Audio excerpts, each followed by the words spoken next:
आपका पास आ जाएगी पूरा आ रहा कि ये बीजेपी वाले सॉरी कांग्रेस वाले बीजेपी पे आरोप लगाते हैं कि जो कांग्रेस सरकार है वो बदलाव महिलाओं के खिलाफ है, किसानों के खिलाफ है, खिलाड़ियों के खिलाफ है, कर्मचारियों के खिलाफ है, एक तरह से गरीबों के खिलाफ है। इसलिए आप क्या कहना चाहते हैं महिलाओं को और के खिलाफ है? ये तो हमारे कहने की चाहिए। आप भी देख रहे हैं कि आगे जनता के पूरे भारत में चल रही है। किसान आंदोलन कितना चला, कितने लोग मारे गए। बीजेपी में उनका कोई तवज्जो नहीं दी। उन पर लगाते थे कांग्रेस में कि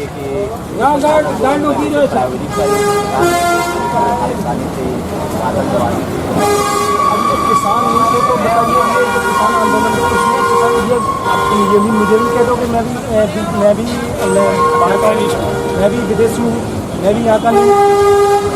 तुमको कुछ भी कह दोगे, ऐसे बीजेपी वाले कुछ भी कहते हैं या आरोप लगाते हैं, टेस्ट हैं, ये वो हैं, तो ऐसे हम लोग थोड़ी मान लें। हमारे साथ परिवार रहे हैं, पले हैं, हमारे साथ कभी से रहे हैं, तो उनको उनके कहने से हम कैसे मान लेंगे खालिस्तानी पाकिस्तानी? हमने तो जन्म से पैदा हुए देखे किसान आंदोलन में जो लोग काम कर रहे थे, रह रहे थे, क्या उन लोगों को हम लोग जानते नहीं? लोग जानते हैं, वो उनके कहने से कुछ नहीं है। ये तो सब अफवाह है, बीजेपी उनकी अफवाह है कि ये खालिस्तानी पाकिस्तानी जेनवन यहाँ भारत के नागरिक हैं वो, ठीक है। और इन लोगों का कांग्रेस पे आरोप लगाना, प्रत्यारोप लगाना, ये तो गलत है। इसीलिए मैं कह रहा हूँ लास्ट बार कि ये बीजेपी पार्टी एक समाप्तवादी पार्टी होने जा रही है इस बार, ठीक है। 3 नंबर की पार्टी उत्तर प्रदेश में अखिलेश यादव की बन गई, ठीक है, पूरे भारत में।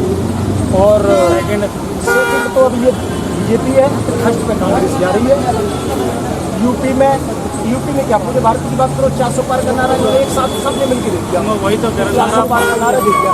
400 पार के नारा से आपको कुछ साबित हुआ है? इसमें कुछ उत्तर प्रदेश की जो 20 सीटें हैं वो तो डायरेक्ट डीएम द्वारा प्रमाणित कर दी गई कि आपको मतलब बीजेपी को आप जीत गए, ठीक है। बड़ा आरोप नहीं लगा रहा हूँ मैं, सबके साथ लगा सकता हूँ। जिसमें कासगंज की विधानसभा एटा क्षेत्र में जो पड़ता है, सरकार को पड़ता है, नवल किशोर साकी मेरे ख्याल से प्रत्याशी थे। यहाँ पे एक एटा में वीडियो वायरल हुआ था, 8 वोट डाले थे। वो ये भी बता रहा था कि इतने वोट डाल दिए, इतने वोट डाल के सारे डाल दिए। वो फर्जी वाला अगर ये नहीं है, उस वीडियो को आप फर्जी कह रहे हो, ठीक है, फर्जी हो जाएगी। ये वीडियो के माध्यम से ही हमको जानकारी मिली है। मैं कहीं बूथ पे और मैं कहीं वोट काउंटिंग पे वोट डालते समय मैंने ऐसा नहीं देखा। मैं इतना जानता हूँ जो 5 बजे तक काउंटिंग लेके जा रहे हैं, टाइम होता है, उसको काउंटिंग को आप 10 बजे तक ले जा सकते हो। और बीच में जनरेटर की वायरिंग काट दी जाती है और डीएम अंदर बैठा हुआ भाई प्रमाणित कर देता है कि भाई फलाना आदमी जीत गया अपने काम। तो 5 बजे का जो टाइम दिया जाता है कि 5 बजे तक काउंटिंग होगी, और 5 बजे की काउंटिंग को आप 10 बजे तक ले जा रहे हो एमपी में। तो ये कहीं ना कहीं मुझे लगता है कि घपलाबाजी सत्ताधारियों के पक्ष में कहीं ना कहीं लाठी होती है। जो भाई साहब कह रहे जिसकी लाठी बीजेपी सरकार और बीजेपी वाले संविधान से ये चीज़ें हैं, ये भारतीय जनता पार्टी जा रही है, ठीक है। इन्हीं के लोग इन्हीं की पार्टी में इतनी ताकत से बगावत कर रहे हैं, इससे मुझे साबित हो रहा है कि इस बार समाप्त है।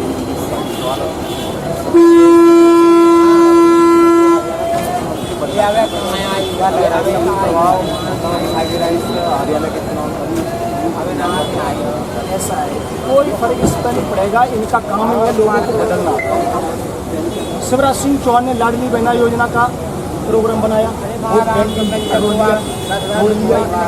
मुख्यमंत्री का नाम आया, मोहन यादव का आ गया। मोहन यादव का लाना उनके लिए उत्तर प्रदेश की राजनीति को, बिहार की राजनीति को चमकाना था कि जो जितना भी यादव समाज का वोट है आने वाले टाइम में हमको मिलेगा।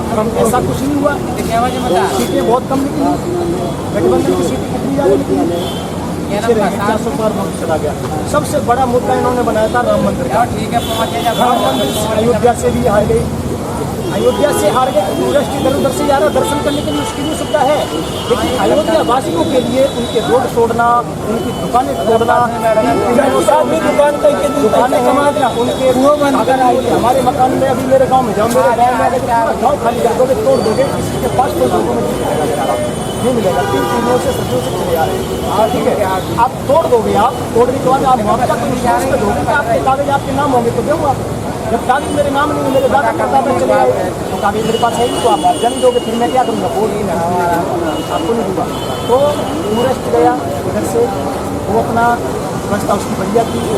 अयोध्या वासियों को मकान तोड़ दिए गए, उनको मुआवजा नहीं मिला। वोट कौन करेगा? जाने वाला करेगा, वहाँ पे घूमने वाला करेगा बाहर से, या वहाँ का स्थानीय नागरिक करेगा वोट? अब ये लोग क्या कहने लगे, अयोध्या के लोग पंडित ठाकुर यादव अन्य जो भी है सारे हिंदू नकली। ऐसा तुम्हारे कहने से सब कुछ हो जाएगा नकली? वही वाली बात आ गई कि ये आंदोलनकारी जितने भी थे वो सारे नकली थे, मतलब बाहर के थे पूरे हैं बदमाश के गुंडे थे, आजाद कराए हो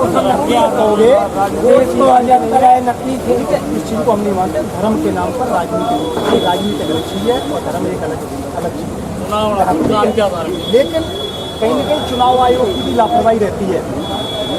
जिले में कहीं एक वोट की मशीन और एक वोट की मशीन, बहुत गली कहीं भी गली बनती है। आप एक वोट की मशीन को, जो वोट डालते हैं उस मशीन को आप कहीं कचड़े में देखोगे तो ये कचड़े में नहीं मिलनी चाहिए।